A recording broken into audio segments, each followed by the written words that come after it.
کسی بہترین اردو داں کا جملہ نہیں بلکہ یہ اللہ کا قرآن ہے۔ فرمایا مشکل میں تم ہو تو گراں میرے محبوب پہ گزرتا ہے۔ حضور تو جلدی کرتے ہیں تمہاری بھلائی چاہنے میں، کیوں؟ رشتہ بڑا گہرا ہے۔ النبی اولیٰ بالمؤمنین من انفسہم، فرمایا یہ وہ محبوب ہیں جو تمہاری جانوں سے بھی تمہارے زیادہ قریب ہیں۔ رسول کائنات صلی اللہ تعالیٰ علیہ وآلہ وسلم امت کے حق میں نرم دل رکھتے، نرم۔ لوگ سمجھتے ہیں شاید کسی کا بھلا یہ ہوتا ہے اس کو 4 پیسے دے دیے جائیں، شاید اس کا بھلا یہ ہے کہ اسے نوکری پہ لگوا دیا جائے، شاید بھلا یہ ہے کہ اس شخص کو اگر کسی وہ مشکل میں آ گیا ہے تھانے کچہری کے معاملے میں تو وہاں اس کو سہولت دلا دی جائے، آسانی کر دی جائے، کسی کو مضبوط کر دیا جائے، تو یہ اس کے ساتھ بھلائی ہے۔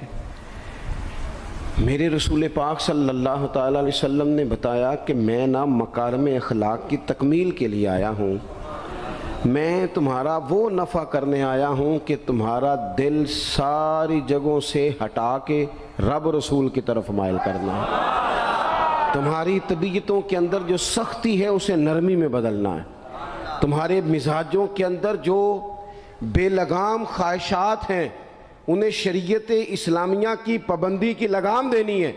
حضور سید عالم علیہ السلام نے لوگوں کی اصلاح کا جو دیکھیں نا، اگر کسی گھر میں بگڑے بچے سنور جائے نا تو روٹی تھوڑی بھی ہو تو گزارا ہو جاتا ہے، اگر گھر والے اخلاقاً اتنے اعلیٰ ہوں، ایک دوسرے سے پیار کرتے ہوں تو تھوڑے پیسوں پر بھی وقت گزر جاتا ہے۔ رسول پاک کا دل دھڑکتا تھا، کس لیے؟ صرف اس لیے نہیں کہ لوگوں کو نوکریاں مل جائیں، مال مل جائے، لوگ جو ہیں ان کے گھر کشادہ ہو جائیں، بلکہ حضور کا دل دھڑکتا تھا کہ لوگ دوزخ سے بچ جائیں، جنت کی طرف ان کا سفر ہو جائے، ان کے دلوں سے حسد کو، تکبر کو، غرور کو، انا کو، خود پسندی کو، عجب کو نکال دیا جائے۔ یتلو علیکم آیاتنا ویزکیکم، ان کا تزکیہ کر دیا جائے، دل صاف کر دیے جائیں۔ رسول پاک صلی اللہ علیہ وسلم احساس کے ساتھ جاتے ہیں۔ ہمارے ہاں نا تبلیغ ہوتی ہے لیکن اس میں درد نہیں ہوتا، الا ماشاء اللہ، اچھے لوگوں کی بات نہیں کرتا۔ لو میرے جیسے آدمی نے تقریر کرنی ہے، گھنٹہ گزارنا ہی ہے، تو پھر بعض اوقات نفس کی خواہشیں غالب ہوتی ہیں تو وہ اصلاح سے زیادہ شوق داد لینے کا غالب آ جاتا ہے۔ وہ آپ کو پتہ ہے نا، وہ ہمارے ہاں پھر وہ نقیب محفل بیچارہ کبھی بھاگ کے ادھر چلا جاتا ہے، کبھی بھاگ کے ادھر آتا ہے، کہتا ہے میں نے جملہ دینا ہے۔ اب وہ ایسے لگتا ہے جملہ نہیں دینے لگا، کوئی ایٹم بم دینے لگا ہے، جس میں اتنی اسے پریشانی، ایک جملہ کہنے لگا ہوں، سنبھال کے رکھنا، ضائع نہ کرنا، یہ نہ کرنا۔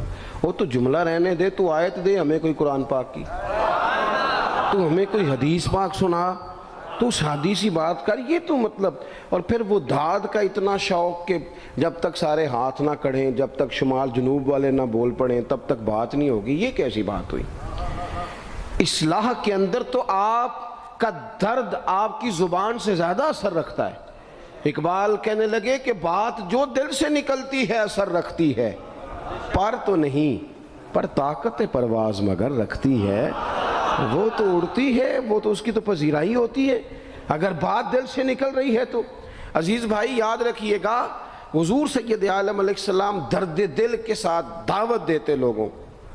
10 دن حضور نے طائف میں قیام کیا ہے، ایک بندے نے بھی کلمہ نہیں پڑھا، الٹا انہوں نے روڑے مارے، تکلیف دی۔ حضور واپس آ رہے ہیں، صحابی ساتھ ہیں، باغ میں بیٹھ گئے، اتنی صحت مبارک پر انہوں نے معاذ اللہ تعالیٰ سنگ باری کی کہ خون مبارک بہہ رہا ہے، فوراً عرض گزار ہوئے، یا رسول اللہ صلی اللہ علیہ وسلم آپ دعا کر دیں یہ تباہ ہو جائیں۔ فرشتہ بھی حاضر ہو گیا، حضور آپ دعا کریں یہ تباہ ہو جائیں۔ لیکن محبوب کے دل میں نرمی ہے نا امت کے لیے، اگرچہ یہ ساری امت دعوت ہے اس وقت، پر اس وقت بھی نرمی ہے۔ محبوب کریم علیہ السلام نے ہاتھ اٹھائے، صحابی کہتے ہیں میرے دل میں خیال آیا اب یہ تباہ ہو ہی، میری طرف دیکھیں جی، اب یہ تباہ ہو ہی جائیں گے، اب کوئی نہیں بچا سکتا انہیں تباہ ہونے سے۔ لیکن حضور نے کیا کہا اے اللہ انہیں ہدایت دے دے، انہیں پتہ ہی نہیں یہ کیا کر رہے ہیں۔ فوراً عرض کی یا رسول اللہ ایک نے بھی کلمہ نہیں پڑھا، ایک نے بھی کلمہ نہیں پڑھا۔ کبھی پتھر مارنے کے والے کے لیے بھی دل میں احساس ہوتا ہے، ہمیں تو کسی نے کچھ بھی نہیں کہا، کوئی گالی نہیں دی، کچھ نہیں کہا، پر ہم سخت کیوں ہیں بھلا؟ وہ ہمارے پیچھے نہیں چلتا ہاتھ باندھ کے، جی میں ہاں نہیں ملاتا، تو ہمارا دل اس کے لیے سخت ہے۔ دو ہی تو بندے ٹھیک ہے دنیا میں، ایک میں ٹھیک ہوں اور ایک جو میری ہاں میں ہاں ملائے پوری، وہ ٹھیک ہے۔ دونوں ہاتھ باندھ کے پیچھے چلے، تیسرے کو میں کیسے ٹھیک ہونے دیتا ہوں؟ میرا مزاج ہی نہیں، اللہ ماشاء اللہ ہماری طبیعت ہی نہیں ہوتی ایسی۔ خدا کے بندو، جب دل کشادہ ہوں، طبیعتیں کھلی ہوں، پھر اس طرح کا تھوڑی مزاج ہوتا ہے۔ کریم محبوب صلی اللہ علیہ وسلم سے عرض کی، حضور ایک نے بھی نہیں کلمہ پڑھا اور پھر بھی آپ کے دل میں اتنی وسعت ہے، آپ ہدایت کی دعا کر رہے ہیں، 10 دن لگائے ایک شخص بھی نہیں آ رہا۔ تو محبوب کیا فرمانے لگے؟ کریم فرمانے لگے، مجھے پتہ ہے انہوں نے تکلیف دی ہے، ایک نے بھی کلمہ نہیں پڑھا، جلدی نہ پریشان ہو جایا کریں۔ کچھ لوگ جلدی کچے جملے بوئے، ساڈی قوم نہیں ٹھیک ہو سکتی جی، ایسمو لگتا کچھ نہیں ہو سکتا دی، یہ نہیں ٹھیک ہو سکتے، فلانے نہیں ٹھیک ہو سکتے۔ شکوہ ظلمت شب سے تو کہیں بہتر تھا، اپنے حصے کی کوئی شمع جلاتے جاتے۔ اللہ کے حبیب صلی اللہ علیہ وسلم سے عرض کی، یا رسول اللہ صلی اللہ علیہ وسلم ایک بھی نہیں مانا اور آپ نے پھر ہدایت کی دعا کی۔ تو یہ میرے محبوب کا امید کا طریقہ ہے۔ کریم فرمانے لگے، اگر آج یہ نہیں مانتے تو پھر بھی تباہی کی دعا نہیں کرنی، یہ نہیں مانتے تو ان کی آنے والی نسلیں مان جائیں گی، مان جائیں گے لوگ۔ اپنے دل میں جب آپ نرمی لے آتے، ہمارے نا سینکڑوں نوجوان گناہوں میں چلے گئے ایک ایک علاقے سے۔ جو آدمی گناہ میں مبتلا ہوتا ہے نا، وہ سخت تکلیف میں ہوتا ہے۔ انسان کو جو چیز سب سے زیادہ ستاتی ہے وہ اس کی اپنی غلطیاں ہوتی ہیں۔ حدیث میں فرمایا، ما حاک فی صدرک، کھٹکتا ہے سینے میں، چبھتا ہے گناہ۔ یہ تکلیف دہ معاملہ ہوتا ہے، تڑپتے ہیں لوگ، سسکتے ہیں، لیکن روایتی انداز سارا جب ہماری مجالس اور محافل میں ہو جاتا ہے، کوئی نہیں وقت دینے والا، پیار کرنے والا، تھپکی دینے والا، بازو تھام، کوئی نہیں۔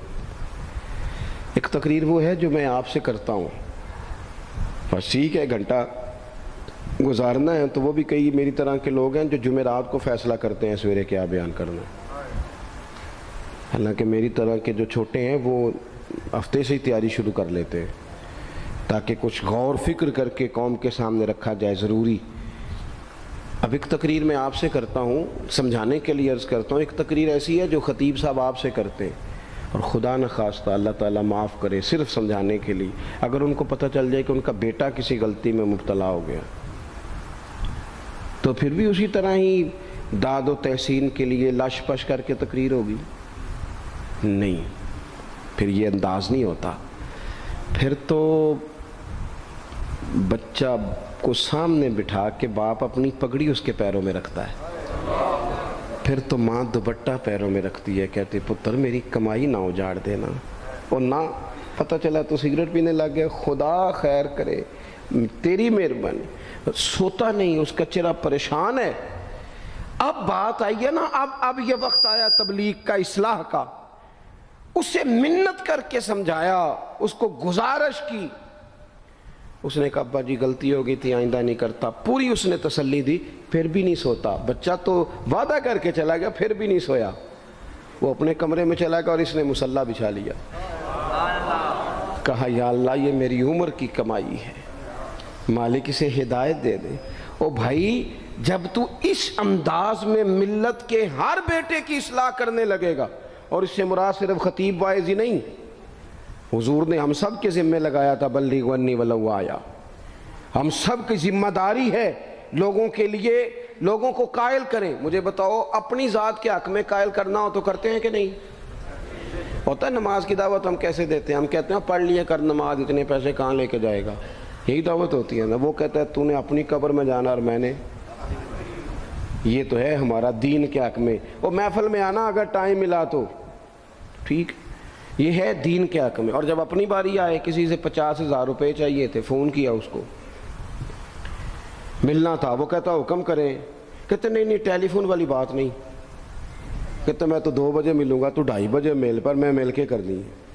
پھر جاتے ہی اس سے 50,000 مانگا نہیں، پہلے منت کی، دکھ سنایا، پھر اسے ثابت کرایا کہ تیرے علاوہ دینا بھی کسی نے نہیں۔ سارے غلط بندے ہیں، تو ٹھیک ہے معاذ اللہ۔ پھر اس کو یہ بھی ثابت کرایا وقت پہ واپس کر دوں گا۔ اتنی ساری گزارش کر کے رو دھو کے جب وہ پورا قائل ہو گیا تو آخر میں کہا مجھے 50,000 صحیح کہہ رہا ہوں؟ ہاں نہ تو کرو نا، چلو ہلکا سا ایسے ایسے تو کرو نا، ہوتا ہے کہ نہیں ایسے؟ او بھائی اپنے حق میں قائل کرنا تھا تو تجھے سارا طریقہ آتا تھا، اور رب و رسول کے حق میں قائل کرنے کا تجھے طریقہ ہی نہیں آتا، تجھے پتہ ہی کوئی نہیں کہ کیسے قائل کرنا ہے۔ اپنے لیے تو نے قائل مائل کرنا تھا، سارا پتہ تھا، سب خبر تھی کیسے منانا ہے، اور کسی کو مسجد کے لیے منانا تھا تو کہتا ہے جی میری کو مانتا ہی نہیں، میری کون سنتا ہے۔ آپ جب تک اس درد سے، زازان نام کا ایک گویہ تھا بغداد میں، گاتا تھا، آواز بڑی سریلی تھی، بڑے لوگ اس کے گرد جمع ہو جاتے، حضرت عبداللہ ابن مسعود رضی اللہ تعالیٰ عنہ، حضرت عبداللہ ابن مسعود، یہ وہ خوبصورت ہستی ہیں کہ محبوب نے فرمایا ان سے قرآن سیکھا کرو، یہ اسی طرح پڑھتے ہیں جس طرح میرے اوپر نازل ہوا تھا۔ حضرت عبداللہ ابن مسعود رضی اللہ تعالیٰ عنہ صحابہ میں مفتی، صحابہ میں قاری، بڑے آدمی۔ حضرت عبداللہ ابن مسعود ایک دن گزر رہے تھے کسی مقام سے جہاں بھی وہ رہتا تھا، تو وہاں اللہ معاف فرمائے گانے بجانے کی مجلس سجی ہوئی تھی، وہ گا رہا تھا، آپ گزرے تو کانوں میں ہلکی سی آواز گئی، قریب ایک شخص سے پوچھا یہ کون ہے، کس کی آواز ہے؟ کہا حضرت یہ زازان نام کا ایک گویہ ہے۔ وہیں کھڑے کھڑے درد سے کہنے لگے کتنی سونی آواز ہے، کاش یہ قرآن پاک کی تلاوت کرتا، اتنی خوبصورت آواز ہے، کوئی تو ہو نا جو اس درد سے بات کرے، کاش یہ قرآن پاک پڑھتا۔ اور پھر دعا مانگتے آگے تشریف لے گئے۔ وہ جوان تھا، فارغ ہو کے باہر نکلا، لوگوں کا رش تھا، ایک شخص نے اسے روکے، کہا زازان ادھر آ، پتہ آج کیا ہوا؟ کہا جناب کیا؟ کہنے لگے جانتے ہو حضرت عبداللہ ابن مسعود کو؟ کہا جانتے ہیں۔ فرمایا وہ صحابی رسول صلی اللہ علیہ وسلم آج گزرے، تیری آواز ان کی سماعتوں سے ٹکرائی تو فرمانے لگے کاش یہ قرآن پاک پڑھتا۔ کہنے لگا صحیح بتاؤ انہوں نے میرا نام لیا ہے؟ صحیح بتاؤ میرے لیے کہا انہوں نے؟ میرے جیسے شخص کے لیے میں سوچ بھی نہیں سکتا، میں کہاں وہ کہاں، میرا نام لیا ہے؟ کہاں؟ تھوڑی دیر رکا، چند لمحوں پتہ نہیں سوچے کہاں کہاں کا سفر کر کے آئیں، وہ ساری سوچیں درد بن کے آنسو بنی، اور پھر آنسو داڑھی پہ ٹپکے چہرے پہ آئے۔ پھر لوگوں سے پوچھنے لگا گھر کا پتہ بتاؤ گے؟ کہا وہ فلاں جگہ پہ موجود ہیں۔ دوڑا گیا، دروازے پہ دستک دی، حضرت عبداللہ ابن مسعود آئے، کہا کون ہو بیٹا؟ کہنے لگے حضور میں وہی ہوں جس کے بارے میں آپ نے کہا تھا کاش یہ قرآن پڑھتا، میں آ گیا ہوں، پڑھا دے مجھے قرآن پاک، پڑھا دے۔ کوئی بیٹھا ہوا مجھے دور دعا دیتا ہے، میں ڈوبتا ہوں پر سمندر اچھال دیتا ہے۔ کسی سے تو آپ پیغام حق کہیں، کسی کو تو دعوت خیر دیں، یہ سب سے بڑا بھلا ہے۔ اگر کسی بد اخلاق کو با اخلاق کر دو گے نا، اس کی بیوی سکون میں آ جائے گی، اس کی ماں آرام سے سونے لگے گی، اس کا باپ کہے گا وہ حد ہو گئی، میرا پتر ٹھیک ہو گیا ہے، تمیز سے بات کرنے لگا ہے۔ بچے پریشان ہوتے ہیں، بچے، میں بیٹھا تھا کھانا کھا رہا تھا گھر میں، تو میرے گھر والے کہنے لگے مدرسے کا کوئی بچہ باہر ہے، بڑا سخت رو رہا ہے۔ میں نے کہا بلاؤ، کسی استاد نے ڈانٹ دیا ہوگا، تو بچہ میرے پاس ہے تو اس کا وجود کانپ رہا تھا۔ میں نے کہا پتر کیا ہوا؟ کہنے لگا پیر صاحب وہ میری امی تھے ابو کارفیر پہ لڑ دینے، کرو فون آیا ہے۔ تو میں نے کہا بیٹا پریشانی کی کیا بات ہے؟ کہنے لگے بڑی سخت لڑائی ہوتی ہے، میرے والد میری اماں کو مارتے، پھر ہم سارے بہن بھائی نا چارپائیوں کے نیچے چھپتے ہیں، تو وہ دور ہے، اس وقت تو 1.5 گھنٹے کا فاصلہ ہے، دور ہے میرا گھر، پر پتہ نہیں ہمارے گھر کیا ہو جائے گا۔ پیر صاحب آپ دعا مانگے نا، آپ دعا کریں نا، اس بچے کی کیفیت اور اس کے اوپر چھائی ہوئی آزمائش اور اس کے طبیعت میں اسے دیکھ کے میرے آنسو نکل گئے۔ کچھ دنوں کے بعد میں نے اس کے باپ کو بلایا، میں نے کہا خدا کے بندے، تیری انا اور تیری بیوی کی انا اتنی سخت ٹکراتی ہے کہ تیری اولاد پیس کے رہ گئی۔